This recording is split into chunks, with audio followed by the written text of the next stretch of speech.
नमस्कार दोस्तों, मैं रत्ना सिंह क्रैक हिंदी एग्ज़ाम में आपका स्वागत करती हूँ।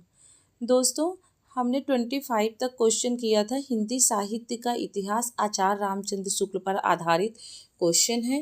ये जो सारे क्वेश्चन मैं करा रही हूँ वो आचार्य रामचंद्र शुक्ल की जो हिंदी साहित्य का इतिहास है उसी से सारे क्वेश्चन मैं करा रही हूँ, जो परीक्षा की दृष्टि से बहुत ही उपयोगी है और सेलेक्टेड क्वेश्चन है ये कि पेपर में आएंगे ही ज़रूर और आ चुके हैं, रिपीटेड क्वेश्चन है। तो प्लीज़ क्वेश्चन को ध्यान से देखिएगा और अगर वीडियो पसंद आता है तो चैनल को लाइक शेयर सब्सक्राइब ज़रूर कर दीजिएगा और इसको नोट डाउन करते हुए आप चलिएगा। तो शुरू करते हैं। 26 क्वेश्चन। ब्रजयानी सिद्धों और नाथपंथी जोगियों का उद्देश्य कर्म को उस तंग गड्ढे से निकालकर प्रकृति धर्म के खुले क्षेत्र में लाना न था, बल्कि एक बारगी किनारे उकेल देना था। शुक्ल का यह कथन किस प्रकरण से है? तो शुक्ल का यह कथन प्रकरण 1 से है। आप चाहें तो बुक अगर आपके पास हो तो देख सकते हैं। आप जो मैं क्वेश्चन करा रही हूँ, अगर आप यही सब क्वेश्चन तैयार कर दीजिए तो आपको बुक पढ़ने की ज़रूरत नहीं है।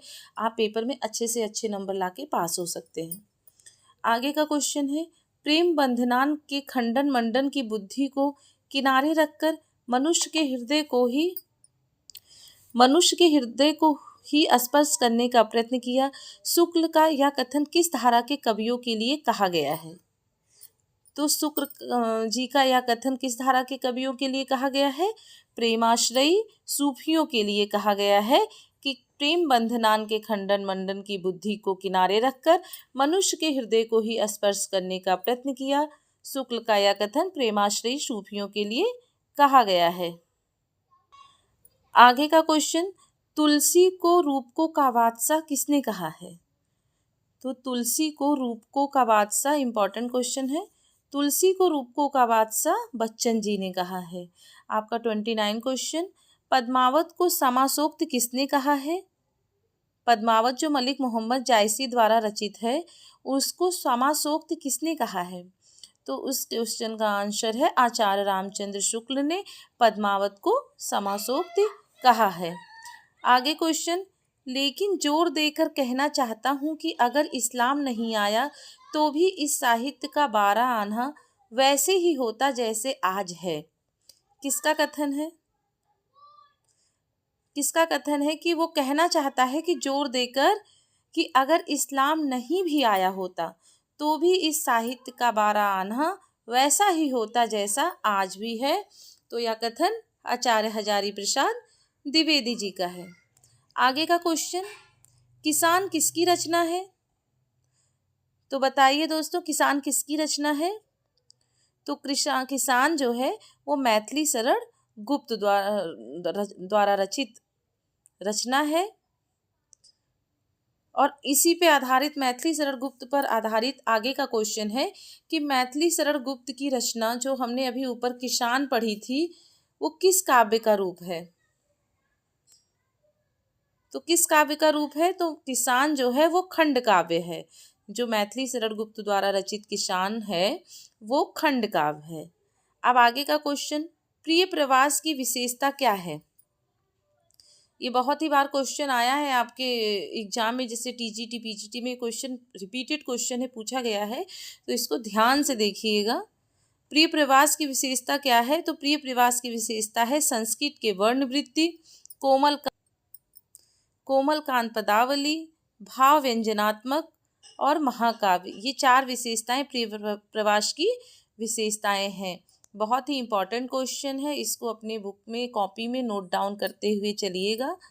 और चूँकि समय कम है, जहाँ तक है 15 दिसंबर से 15 जनवरी के बीच में आपका टीजीटी पीजीटी का एग्ज़ाम होना संभव हो सकता है, तो इस वजह से हम बुक को नहीं पढ़ा के उसमें से इम्पॉर्टेंट क्वेश्चन आपको करा रहे हैं, जो हिंदी साहित्य की बुक है आचार्य रामचंद्र शुक्ल द्वारा।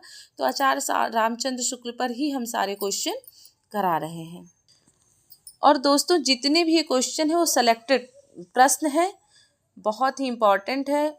बहुत मेहनत करके मैं आपके लिए 15 क्वेश्चन लेके आई हूँ मैं और भी ला सकती हूँ, लेकिन जो मुझे इम्पोर्टेंट लगता है कि जो आ सकता है पेपर में, मैं वही क्वेश्चन लेके आती हूँ, जो कि आप भी देख रहे होंगे कि ये परीक्षा की दृष्टि से कितने ही महत्वपूर्ण प्रश्न हैं। तो आगे का क्वेश्चन शुरू करते हैं कि चातक खड़ा चोंच खोले है, संपुट खोले सीप खड़ी, मैं अपर घर लिए खड़ा हूँ, अपनी आपनी हमें पड़ी है। इस पंक्तियों के रचयिता कौन है? पंक्तियां बहुत पूछी जाती हैं। तो इस पंक्तियों के रचयिता कौन है? मैथिली शरण गुप्त।